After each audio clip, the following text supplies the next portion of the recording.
Olá pessoal, boa noite, bom dia, boa tarde, onde quer que você esteja, em qualquer lugar. Não sei qual vai ser o horário que você vai estar vendo esse vídeo, mas como eu tinha falado anteriormente, vou dar continuidade aqui aos demais vídeos da conferência.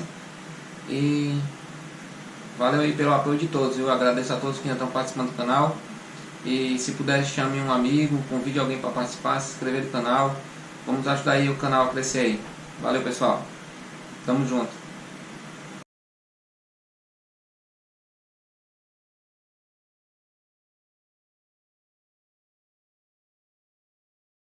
Queria agradecer o convite do Mário. Na verdade, eu acho que, estava até falando com o Mário, que toda vez que a gente tem uma doença, ou alguém familiar doente, né? E há uns 5 anos atrás eu tive minha esposa que teve leucemia, e hoje ela está bem, na verdade. Você vê que são desafios que a vida traz, que muitas vezes a gente sempre tem que buscar um aprendizado e ensinamento de tudo isso daí, né? O próprio Mário me disse que se não fosse pela doença não estaríamos aqui. Então ele é um crescimento e vai crescendo em relação à nossa vida. Muitas vezes a gente questiona muito essa questão sobre as doenças, né? E a gente, como eu sou médico, faço parte da parte médica e também faço a parte da acupuntura, dou aula, a gente sabe o quanto é complicado você lidar com a questão das doenças, né? E ao mesmo tempo eu vim trazer um pouquinho do trabalho que a gente tem feito de outros tratamentos que hoje a gente está chamando isso de medicina integrativa, né? Então essa medicina integrativa ela está começando a crescer em vários hospitais e tem indicado na parte médica, e hoje faço parte da medicina integrativa do Hospital Albert Einstein e acabo dando aulas sobre a questão da acupuntura nesse setor. E se a gente for observar o conceito da medicina integrativa, ele vai falar que é a questão da cura pelo equilíbrio, né? E ao mesmo tempo a gente tem que fazer uma cura por completo em relação a corpo, mente e espírito. E muitas vezes a gente olha o paciente só fragmentado. Então, estou com um problema no olho. Então, assim, só olha o olho, né? Mas, na verdade, você vai perceber que o corpo é um todo. Então, muitas vezes a gente fica focando só o olho, mas você vai perceber que alguns sintomas, até que ela falou sobre tontura, que tem, eu vou tentar explicar um pouquinho como a medicina oriental explica esses sintomas, para você ver que também tem uma certa integração, tá? Não tem nada a ver com religião. Não. Na verdade, a questão da acupuntura é uma medicina, né? Na realidade, eu falo para os pacientes, na verdade, que não precisa ter fé para você fazer o tratamento, mas sim você tem que fazer o tratamento, né? E aqui não tem nada a ver com a questão religiosa, tá? Mas você vai perceber que também a questão religiosa, ou mesmo espiritual, também é importante. Se você não tem nada de fé em relação às coisas, tudo fica mais difícil, né? Se você briga com as coisas, acho que a gente acaba brigando com Deus, né? Quando tem umas coisas dessas. Mas você vai perceber que a fé, a espiritualidade também faz parte da alimentação das coisas pra gente. A gente não pode desprezar, certo? Então, assim, ter fé, ir para uma igreja, rezar, tudo isso também é importante. Eu acho que você não pode também dissociar isso, tá claro? A medicina tradicional chinesa, ela, na verdade, ela é um conjunto de terapias, né? Então, a mais conhecida aqui é a questão da acupuntura, que eu vou falar um pouquinho sobre a acupuntura aqui. Mas ela também envolve as ervas, que seria a fitoterapia, envolve uma terapia chamada Moxa Bustão, que é uma terapia de aquecimento dos pontos de acupuntura. Tem a questão da ventosa terapia, que é uns copos que você puxa a pele. Eu vou mostrar umas imagens disso aí. Tem a questão...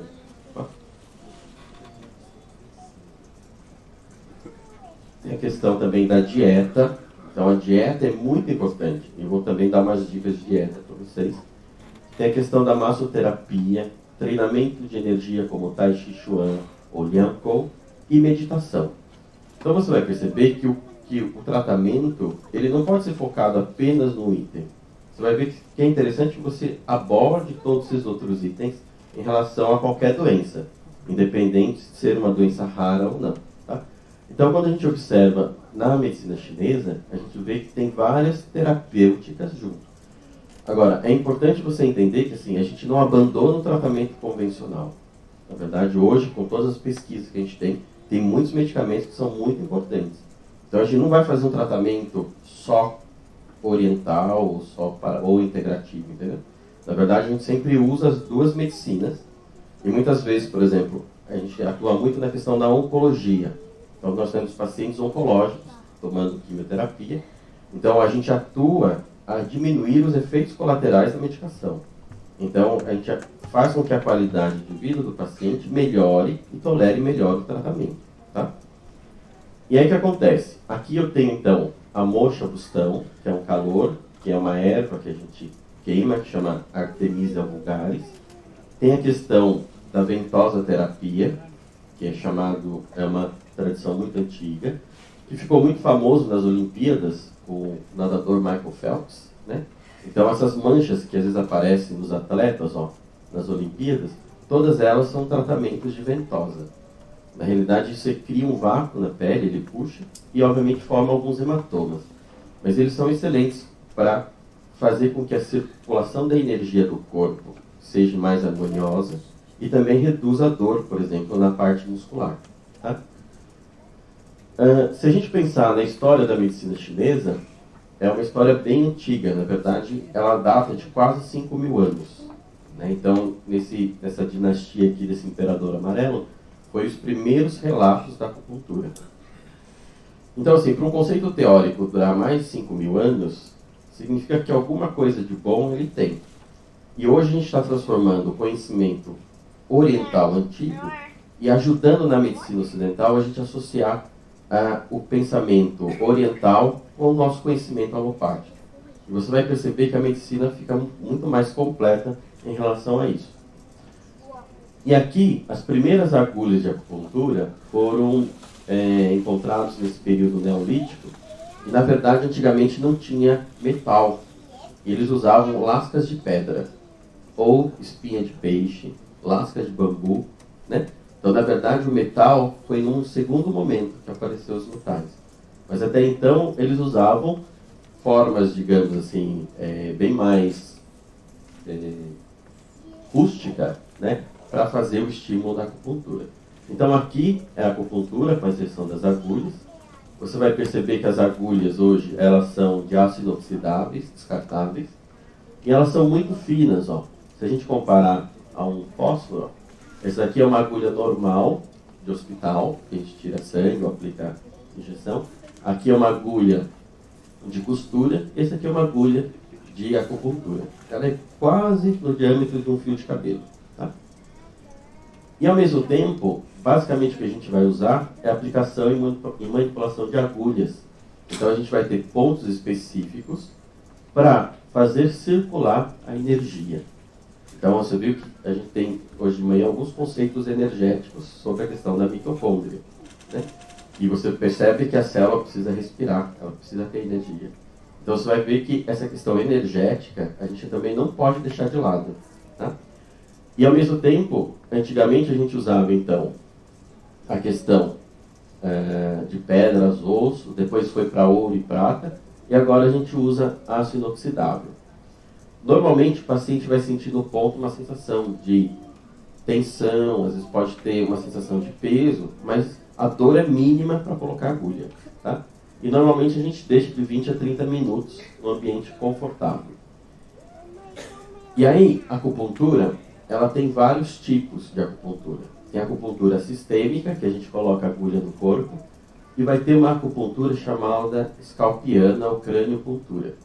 Na verdade, tem uma técnica específica, que é uma craniopuntura japonesa, que é onde o Mário foi lá comigo no Japão, que tem uma função interessante, principalmente para quadros de dor e sequelas neurológicas.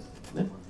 E também tem a acupuntura nas mãos. Então você vai ver que o corpo pode ser estimulado de várias maneiras. Então também tem a acupuntura auricular, que as pessoas muitas vezes colocam agulhas ou muitas vezes colocam sementes. Né? Então você vai perceber que a orelha, ó, se você observar, parece um feto invertido. Então, quando as pessoas falam assim para mim, vou furar a orelha, vou colocar um monte de brinco. Na realidade, você está furando, na verdade, um microsistema que representa o seu corpo, né? Então, se você perguntar se eu recomendo o furo da orelha, eu vou falar que tem que ter cautela, tá certo? E aí você vai perceber que o corpo inteiro é representado dentro da orelha. E é por isso que a gente faz o tratamento, às vezes, desse tipo de microsistemas. Então você vê que a orelha, ó, parece um feto invertido, tá vendo? Foi assim que começou a estudar a questão auricular, né? E ao mesmo tempo, essa questão auricular você pode fazer em crianças, pode fazer em adultos, pode fazer em qualquer idade. Na verdade, não tem idade para você começar o tratamento com acupuntura. Existe a acupuntura escalpiana, que são esses pontos aqui, que na verdade são pontos colocados na cabeça, né? E ao mesmo tempo, eu vou ter pontos relacionados aos órgãos do sentido. Então eu vou ter um ponto aqui, ó, referente ao olho, um ponto do nariz, que são microsistemas, que é onde a gente consegue tentar atuar nas estruturas que a gente precisa tratar, né? E aqui você vai ter então fotos colocando agulhas na cabeça, tem crianças que podem ser agulhados, né? E esse daqui que eu vou mostrar agora é o professor Yamamoto, que é um médico japonês que desenvolveu essa técnica de craniopuntura. E nessa oportunidade o Mário foi lá para ser tratado com o professor, ó, colocou as agulhas, né? É você, umas agulhas aqui. Aqui o professor examinando o Mário, colocando as agulhas, tá? E aí o que acontece? O Mário, na verdade, ele me procurou com essa questão da perda visual. Na verdade, eu conheço o pai dele, que é médico, que foi meu aluno de acupuntura, e me perguntou o que eu podia fazer para tentar ajudá-lo na questão da perda visual, né? Aí eu falei para ele, olha, obviamente por ser uma doença muito rara, a gente não tem tanto contato sobre a questão do Leber, né? E aí o que acontece? Está dando um probleminha.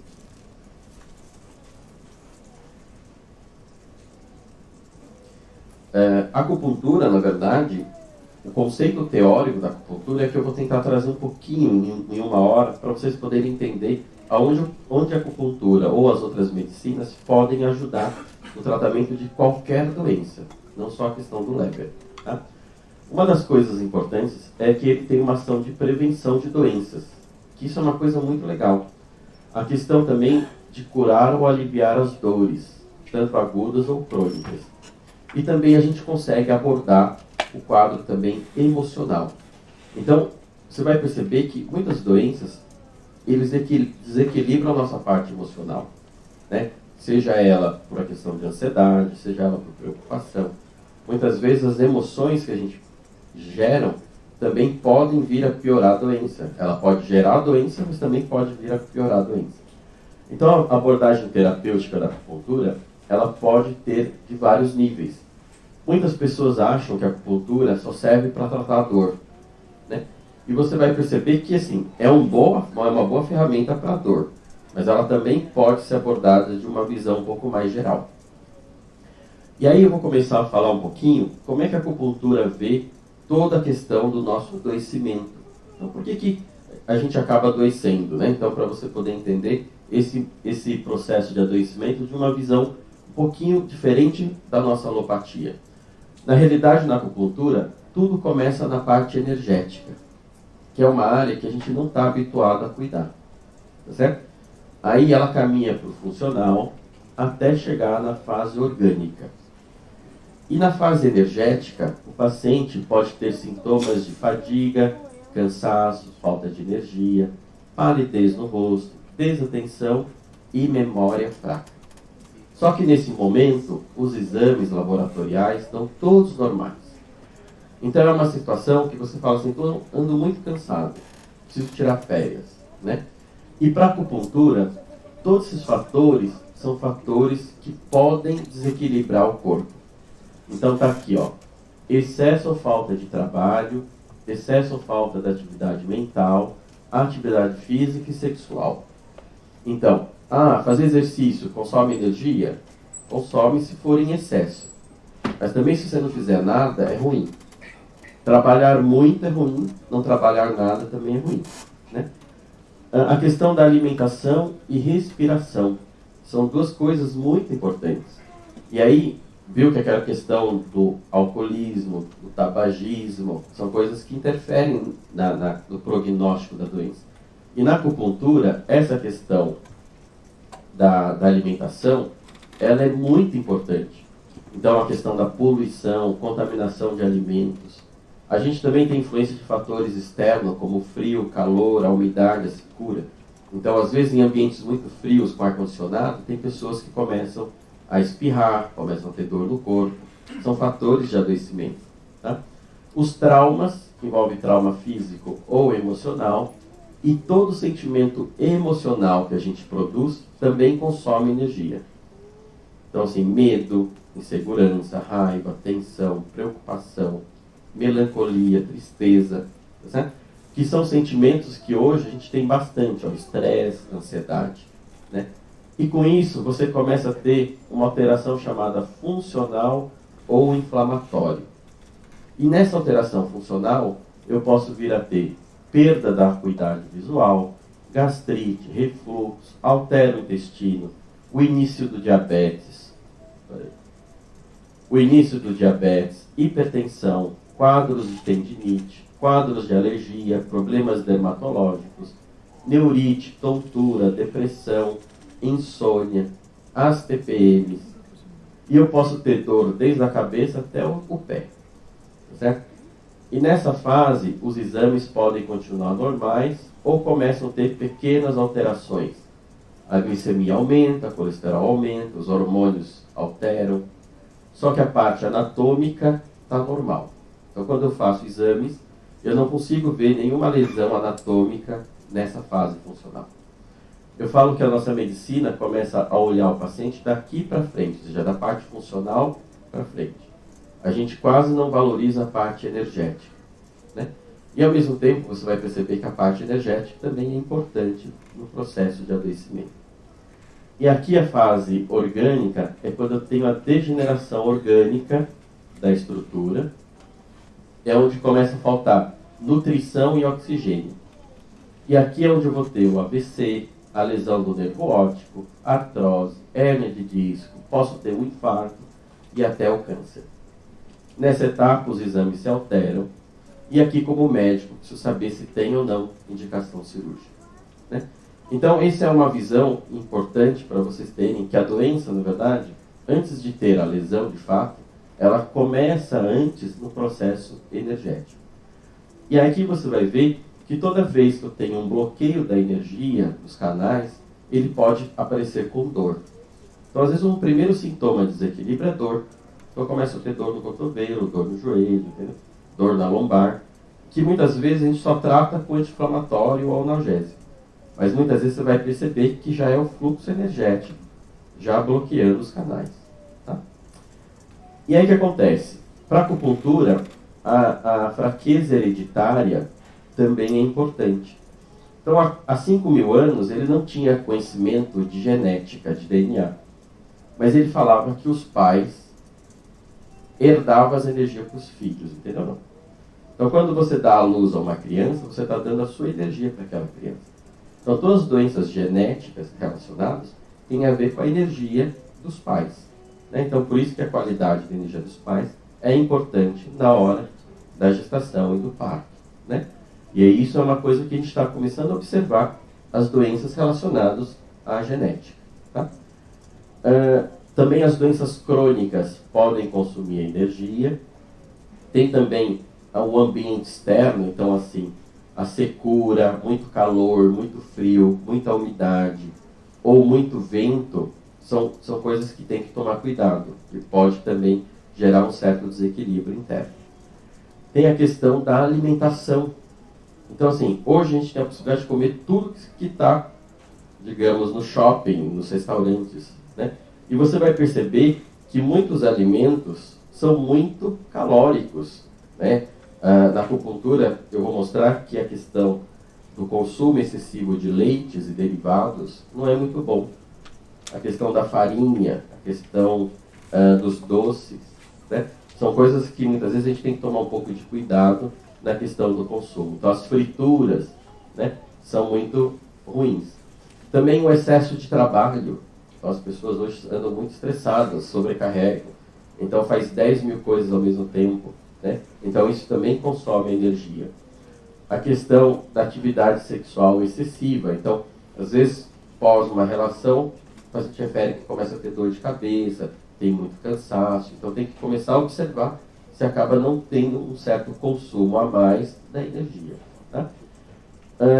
Excessos de partos, abortos, cirurgias, tudo isso faz com que você tenha sangramento, e todo sangramento tem um pouco de perda de energia. Então, a própria mulher na menstruação, a menstruação é uma coisa fisiológica, mas você vai perceber que tem muitas mulheres que depois da menstruação sentem muito cansaço, porque muitas vezes a perda sanguínea também está perdendo energia. Tá? E a outra questão muito importante é a parte emocional. Então, a parte emocional na acupuntura a gente valoriza bastante. Bem, eu trouxe um pouquinho do conceito inicial dessa teoria de 5.000 anos, que se chama Teoria dos 5 Elementos. Essa teoria é baseada nos 5 elementos da natureza: ó. Água, madeira, fogo, terra e metal. Esses 5 elementos precisam sempre estar em equilíbrio na natureza. E vocês vão perceber que eles têm uma relação importante, que eles seguem 2 leis. A primeira lei que ele chamou de geração, porque a água é que gera a madeira. Tá certo? Depois você vai ver que a madeira alimenta a fogueira. Então, para eu poder deixar fogo aceso, eu ponho a lenha. A madeira, a fogueira acesa, quando ela apaga, sobra a cinza, que é a terra. Dentro da terra se criam os metais. Por exemplo, o ouro. E todo metal eu derreto ele numa forma líquida, semelhante à água. Tá? E a segunda lei é a lei da dominância, porque a água apaga o fogo derrete o metal corta a madeira tem um tronco e a raiz penetra na terra e consome todos os nutrientes da terra, e a terra represa a água ou chupa a água. Por que eu estou contando essa história? Porque eu acho que isso daqui é uma coisa interessante para vocês entenderem todos os sintomas que podem aparecer no corpo. Porque na acupuntura, cada elemento representa um órgão do corpo. Então a água vai representar seu rim e a bexiga, a madeira é fígado e a vesícula, o fogo é o coração com o intestino delgado, a terra é o baço pâncreas e o estômago, e o metal representa pulmão com o intestino grosso. Então o chinês fez uma relação de cada órgão e víscera com um elemento. E aí eu vou dar uma pincelada em cada órgão para vocês entenderem aonde eu explico a questão, por exemplo, das doenças oculares, as doenças de insônia, por exemplo, entendeu? A questão dos tremores. Vou tentar justificar um pouquinho baseado na teoria da acupuntura. Então, o primeiro elemento que eu vou falar é sobre o rim na acupuntura. E o rim na acupuntura representa a água. E uma das grandes funções do rim é que ele armazena a nossa energia. Então, para os chineses, o principal órgão, como se fosse uma bateria do sistema, é o rim. E esse rim, ele armazena a energia do alimento e da respiração, e você tem uma energia ancestral dos pais, que é o DNA, que é a genética. Então, toda a questão energética do corpo, para a acupuntura, tem a ver com essa questão do rim. E aí, quando a gente nasce, a energia é plena, e ao longo da vida, essa energia está sendo consumida. Então, quando a gente tem 18 anos, a energia é plena. Com 30 anos, já tem uma certa queda. E se a gente chegar nos 90, ela é menor ainda. Se você observar todo o processo de envelhecimento, ó, você vai perceber que aos poucos nós estamos perdendo água, nós estamos secando. E se você observar todas as articulações do corpo, começa a perder líquido. Você começa a ver o cérebro, começa a atrofiar. Então a gente começa a secar, na verdade a gente começa a perder água. E na acupuntura, esse rim é importante para a memória recente, então a memória começa a falhar. A cor do cabelo, então quando o meu cabelo fica branco, começa a ficar mais fino e cai, para a acupuntura a gente fala que ele está ficando velho, está ficando com baixa da energia do rim. Ele também dá energia para a parte auditiva, por isso que pode ter perda auditiva e pode ter zumbido. Ele cuida também da parte sexual, podendo ter perda da audição a parte perda da libido e diminuição da impotência e ejaculação precoce, faz você ter vontade de fazer as coisas, e ele tem uma relação direta com os medos e as inseguranças. Então, a pessoa começa a sentir mais medo, começa a ficar mais inseguro, e pode vir a ter síndrome do pânico. Esse rim também cuida da parte urinária. Então, o paciente pode ter histórico de cálculo renal, infecção urinária, a questão de coluna e joelhos, problemas ósseos e dentários, aparecendo a questão de osteopenia e osteoporose. E na gestação, esse rim é muito importante, porque a mulher ela precisa ter água para o nenê brotar e germinar. Então, para ele poder crescer, ele precisa ter água, né? Então, é um pouquinho isso que a gente olha quando a gente fala na energia do rim. Você vai ver que ele comanda várias estruturas. Quando a gente fala na questão do fígado, que é a madeira, ele tem uma função na acupuntura que toda vez que você fica nervoso, irritado, tenso, estressado, você joga isso para o seu fígado. E o fígado, por ser madeira, ele pega fogo. Por isso que quando você está nervoso, seu sangue ferve. Você vai explodir de raiva. Você quer matar um na sua frente. E aí você fica igual esse boneco aqui, ó, querendo matar um na sua frente. Então você vai ver que o rosto fica vermelho, fica com uma sensação de querer matar um na sua frente. Por isso que toda vez que você bebe, você sente que o calor esquenta o corpo. Tem pessoas que ficam com o rosto muito vermelho. E todo fogo, quando você vê na natureza, ele produz vento. Então, quando você está perto de uma fogueira, você sente uma corrente de ar. E esse vento parece estar saindo fumaça pelas ventas. Tá certo? E é isso que explica na acupuntura a sensação de tontura e tremor. Então, toda vez que eu tenho o meu fígado alterado energeticamente, ele vai produzir vento interno, gerando tonturas e tremores. E se essa energia sobe muito rápido para a cabeça, vai gerar as cefaleias ou enxaquecas. Tá? Na acupuntura, o fígado também nutre os tendões, as unhas e ligamentos, podendo dar micose nas unhas, então as unhas ficam fracas. E os olhos são uma forma que demonstra para a acupuntura a questão do fígado. Então, olho vermelho, olho seco, visão turva, na acupuntura tem uma ligação direta em relação ao fígado. Tá? Esse fígado também cuida do seu poder de raciocínio. O raciocínio pode ficar mais lento, ajuda a pessoa a tomar as decisões, fica uma pessoa mais indecisa e pode alterar o sono, tendo um pouco de insônia. E o paciente vai acordar no horário do fígado, que é da 1 às 3 da manhã.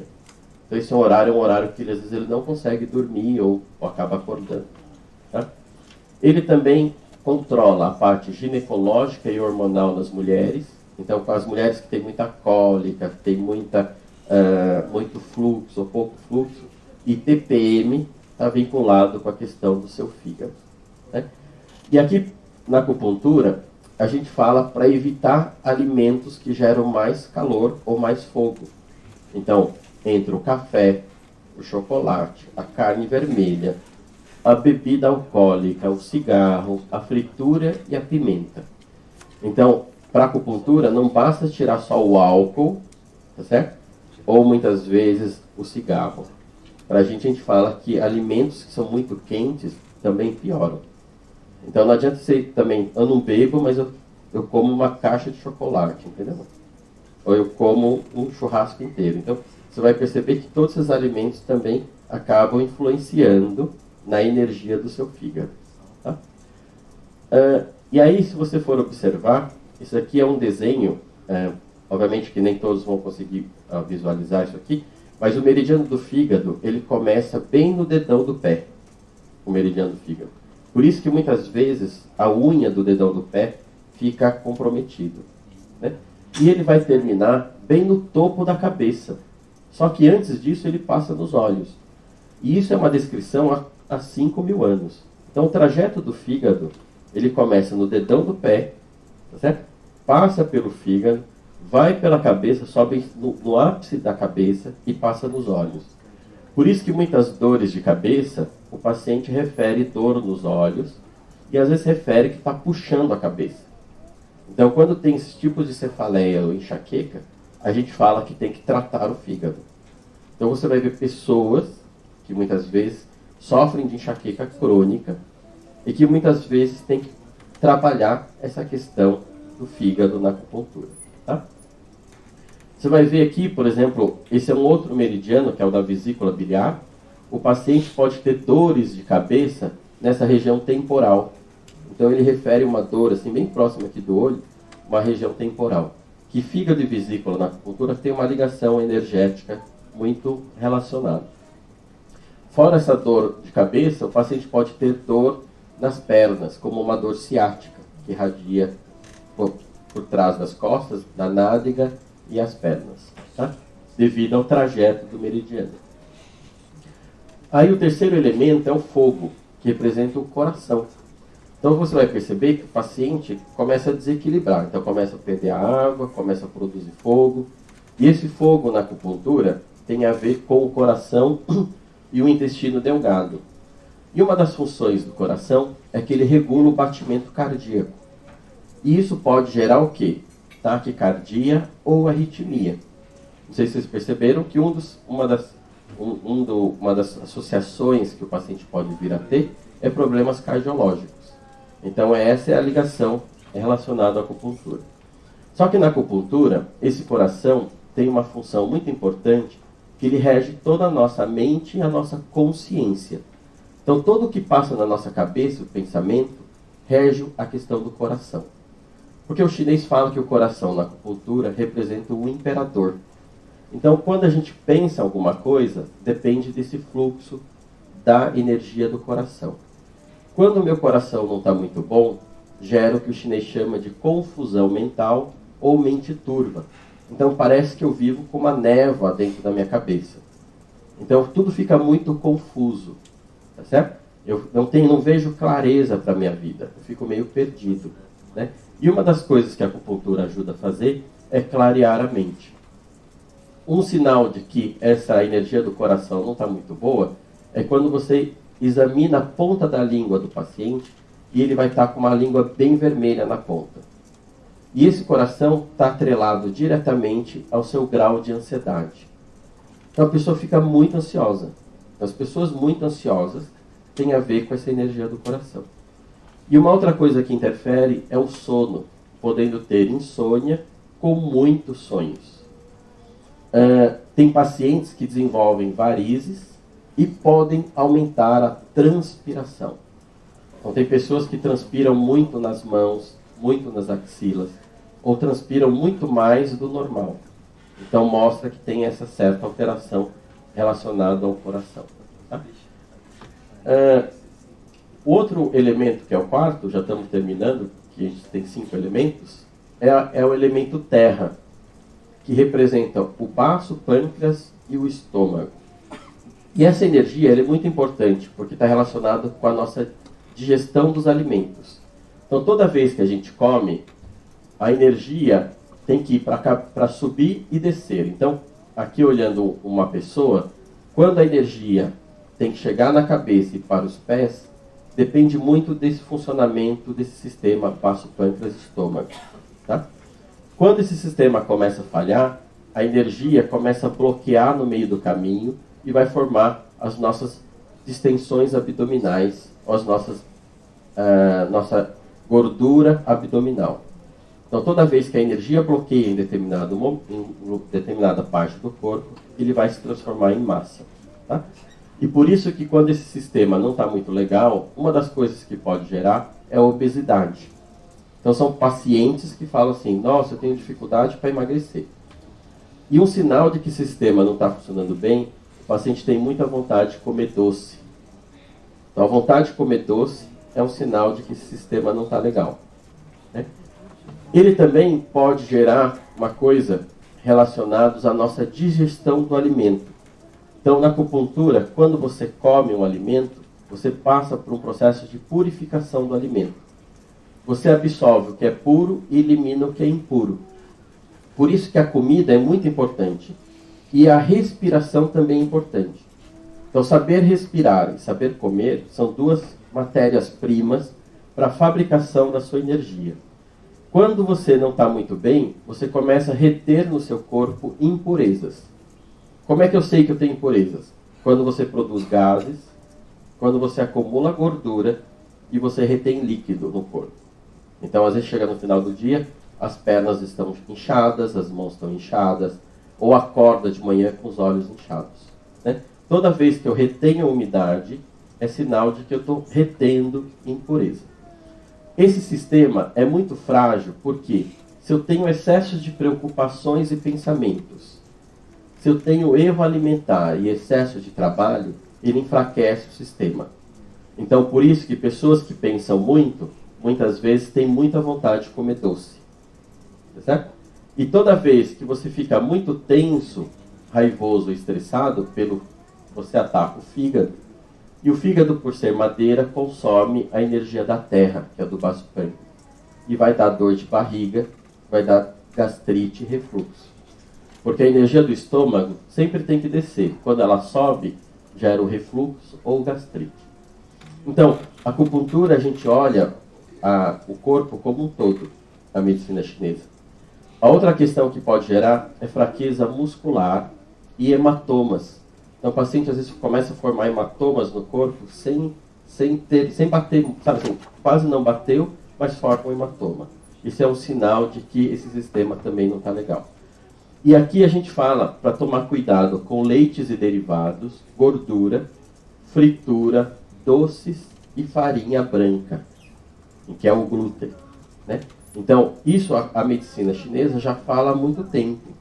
E hoje a nossa medicina está começando a observar isso. Pacientes com intolerância de leite, lácteo, intolerância ao glúten. E você vai perceber que isso interfere muito na energia do alimento. Então você também tem que tomar cuidado no que você está comendo. Tá? E aí, o último elemento está relacionado com o metal, que representa pulmão e o intestino grosso. Esse pulmão, na acupuntura, cuida da respiração, podendo ter problemas de tosse, falta de ar, mas ele também mexe com a questão do funcionamento do nariz. Então, toda vez que você tem coriza, obstrução nasal, perda de cheiro, está relacionado com o sistema do pulmão. Ao mesmo tempo, esse pulmão cuida da nossa imunidade e você começa a ter quadros de alergias ou infecções. Então, quadros de rinite, quadros de alergia, pode estar atrelado a esse sistema. Esse sistema também altera a parte da função do intestino, tendo constipação ou alteração do ritmo intestinal. Então vai ter pacientes que têm intestino preso e vai ter pacientes que têm diarreia. Esse tipo de quadro não é legal. O ideal é que você vá uma vez ao banheiro todos os dias, numa frequência diária, tá certo? Com a consistência das fezes normais. Se as suas fezes estão mudando, significa que tem alguma coisa alterada. E ao mesmo tempo, ele também cuida de quadros dermatológicos. Então, uma das coisas que pode aparecer são problemas de eczema, problemas de psoríase, problemas de alteração de pele. Né? E a emoção vinculada com o pulmão é a tristeza. Então, eu vou só resumir nesse último slide aqui sobre a questão da importância de você observar o corpo de uma forma global. E na acupuntura, cada elemento representa, na verdade, uma cor e um sabor. Então você vai ver que o rim, que é a água, está relacionado com a cor preta e o sabor salgado. Então o paciente que tem deficiência de rim, às vezes quer pôr mais sal na comida. O fígado está relacionado com a cor verde e o sabor ácido. Tem pessoas que gostam de espremer um limão e tomar só água com limão bem ácido, entendeu? Então significa que a energia do fígado não está muito legal. A cor do coração é o vermelho e o sabor é amargo. A questão da terra é o sabor doce e a cor amarela. E o do pulmão está vinculado com a cor branca e o sabor picante. Então você vai perceber, por exemplo, que os melhores chás para você tomar para gripe tem sabor picante. Geralmente a gente coloca agrião, a gente coloca alho, a gente põe gengibre, que é tudo mais picante para fortalecer o pulmão. E a dica que eu deixo para vocês é que quando vocês forem fazer o prato, que ele seja bem colorido. Misture todas as cores possíveis no alimento, porque com isso você vai estar fortalecendo os 5 órgãos. Ao mesmo tempo, quando você observa uma comida oriental, por exemplo, japonesa ou chinesa, todas elas são muito coloridas. E ao mesmo tempo elas misturam os sabores. Então quando você vai comer um sushi, por exemplo, ele tem todas as cores dos 5 elementos. Ó. Tem a cor preta, que é a alga, tem o arroz, que é branco, tem o ovo, que é o amarelo, tem o vermelho, que é o gengibre, tá certo? E tem aqui o verde, que é o pepino. Então, todas as cores estão no mesmo alimento. Então, quando você come um alimento desse, você percebe que você não se estufa. Você come muito bem e sai muito bem de um restaurante oriental.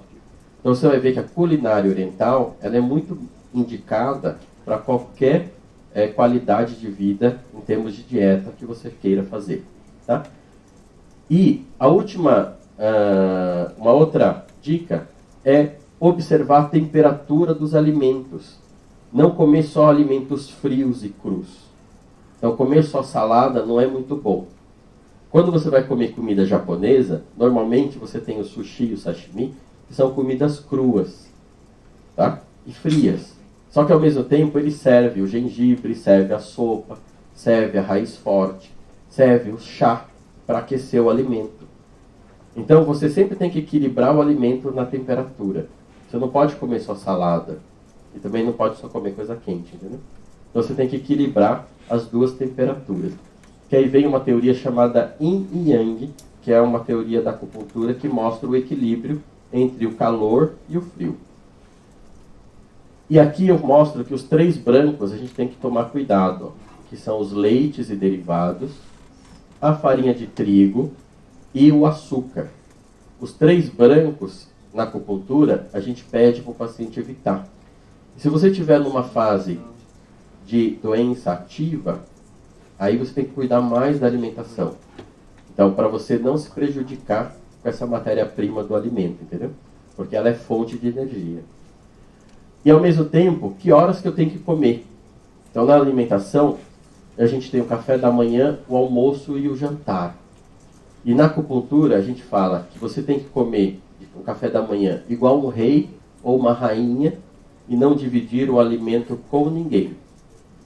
No almoço, coma que nem um príncipe ou princesa e divida o seu alimento com seu melhor amigo. Tá certo?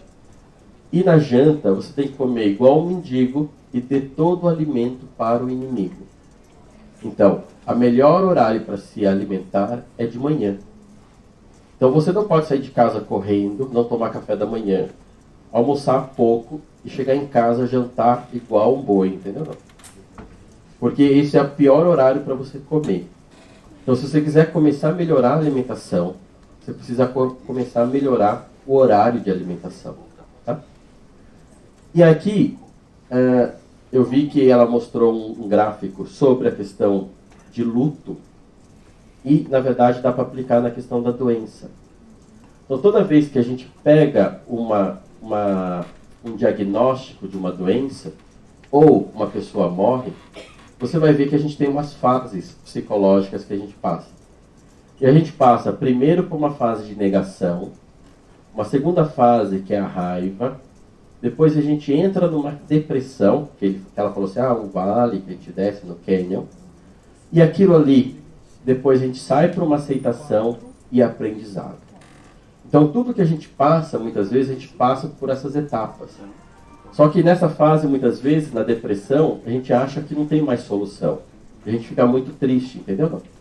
E ao mesmo tempo, você tem que saber que a gente tem que ter forças para passar e superar isso, para poder aceitar e aprender com a doença. Eu queria deixar uma última mensagem sobre a questão de adoecimento, que é como eu encaro os problemas. Então, muitas vezes, a gente acha que o que a gente tem é um grande problema, né? E, ao mesmo tempo, os familiares também acabam gerando isso. Mas você vai perceber que a gente não pode sofrer com problemas que não existem ainda. Então, a primeira pergunta que você tem que fazer é se realmente o problema existe. Porque às vezes eu já estou lá na frente já sofrendo, entendeu? A outra pergunta que eu tenho que fazer para um problema, se realmente ele é meu mesmo. Ou eu acabo comprando muito o problema dos outros. E às vezes eu acabo me preocupando muito mais com o outro do que comigo. Tá certo? E toda vez que eu tenho um problema meu na minha mão, eu só tenho duas saídas. Ou eu resolvo o problema e ele acaba, ou eu não consigo resolver. Tá certo? Então eu resolvo o problema, ou eu não estou conseguindo resolver. O que eu fico mais nervoso são os problemas, ou mais tenso, são os problemas que eu não resolvo. E aí eu vou perguntar se para resolver necessita tempo. Porque tem coisas que eu não vou fazer hoje. E só vai ficar pronto daqui a um tempo, por exemplo. Então você vai fazer um curso, vai durar 1 ou 2 anos, e esse tempo é necessário para que aquilo termine. Ou você vai fazer uma reforma, vai durar 1 ou 2 anos, mas é tempo necessário que termine. Então esse tempo é necessário para que o problema se resolva. E para isso eu preciso ter paciência. Tá certo? Só que eu tenho problemas, por exemplo, como uma doença rara, que eu não resolvo e percebo que nem o tempo às vezes vai resolver. Tá certo? Aí eu falo que todos os nossos problemas que não têm solução, eu não chamo mais de problema. E passo a chamar isso de situação de vida. Qual que é a diferença? O problema a gente busca uma solução. Agora a adaptação, eu sou obrigado a buscar, a situação eu sou obrigado a buscar uma adaptação. Então, se você conseguir, das suas dificuldades, conseguir se adaptar ao estilo de vida, você vai perceber que você tira um caminhão de problema nas costas. Ah, eu não consigo enxergar, não consigo fazer as coisas. Isso realmente tem. Mas a gente consegue fazer as coisas. Você vê o Mário, está fazendo mestrado, está fazendo todas essas coisas de organização, e aí você fala assim, poxa, ele não enxerga nada. Eu tenho um paciente que também ele tem deficiência visual, mas ele já nasceu com deficiência visual. E a profissão dele é fazer jogos de computador para cegos. Né? E a esposa que enxerga fala assim, doutor, se você for jogar contra ele a corrida de Fórmula 1, você perde. Né? Porque tem um carrinho que dá para olhar, mas ele faz tudo através da audição. E ele ganha de qualquer um sobre isso aí. Então, assim, às vezes a gente precisa fazer igual esse passarinho, às vezes. Então, a gente não consegue, às vezes, sentar as pernas direitinho. A gente tem que abrir as pernas para poder se adaptar. Então, a vida é um pouco isso, né? Tem que trazer esse tipo de adaptação, muitas vezes. Porque se você ficar brigando para tentar resolver um problema, uma situação, você perde muita energia. Então, por exemplo, um outro exemplo de situação é o trânsito de São Paulo. No trânsito de São Paulo você não resolve. Não adianta você ficar nervoso com o trânsito. Você tem que adaptar ao trânsito. Então você vai de bicicleta, você vai de Waze, você vai de Uber, entendeu? Você pega um táxi. E isso é mais ou menos o que também temos que fazer com, às vezes, algumas doenças. A gente tem que se adaptar à situação que a gente está vivendo. E eu queria só tirar essa questão que a acupuntura não é por prego, os pontos de acupuntura, que não é fazer, tipo, pegar um porquinho da Índia cheio de espinho e jogar no paciente, tá certo? Fazer voodoo, tá certo? Por um monte de pontos, assim como o voodoo. E, na verdade, hoje a acupuntura é uma especialidade médica, é reconhecida pela Associação Médica, e é uma forma de tratamento a mais que a gente tem, não só para a questão do Leber, mas é para uma doença geral. Tá bom? Obrigado.